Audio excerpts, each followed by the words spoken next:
Ito, dala-dala na natin ang cellphone. Papunta na tayo sa Bagong Nayon, Kogyo, Antipolo. 12 minutes lang naman galing dito sa Piña, Francia. Ngayon mga idol, talagang doon naka-ready na yung mga magre-receive. Yung hablot pala na cellphone na ito talagang naka-blatter na on the spot.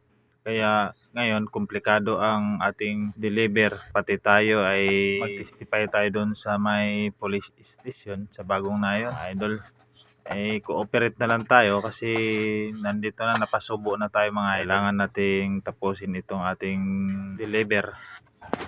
Nakarating na po ako dito sa barangay Bagong Nayon, Kogyo, Antipolo. Una po akong dumating sa mag-receive ng cellphone.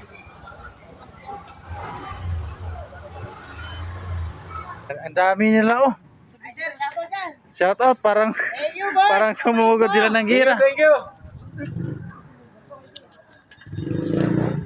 Tapos na kami dito sa barangay, pamahalaang barangay Bagong Nayon. Akyat na naman kami sa PCP to. May Kogyo, sir. Kogyo.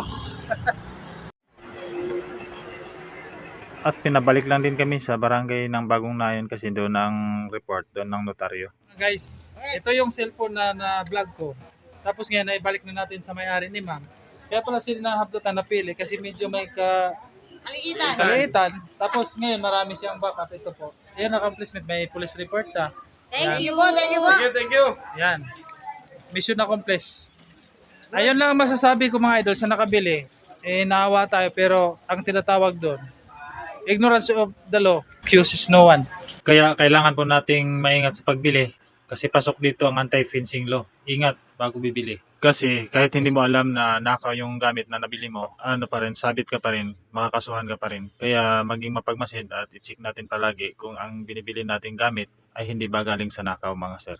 Mga ma'am. Pero ito mga sir, mga ma'am, klaruhin ko lang, yung nakabili nito, si sir, hindi po siya nakakasuhan kasi in good faith siya. Nung nalaman niya ang galing sa nakaw, siya na mismo ang naghanap ng idea paano maibalik sa may-ari. Kaya binubok niya sa platform ng parcel na magde-deliver. Kaya yun. Kaya naibalik dito. So, ang nakakasuhan nito, yun talagang naghablot kasi na-identify naman. Kasi si sir naman, ang lang niya, kawawa kasi yung nabili niya dun sa may platform ng marketplace, posibleng hindi na maibalik. Or, depende na lang sa may-ari kung maawa siya, maibalik niya yung pera na binambili. Maraming salamat. Follow for more.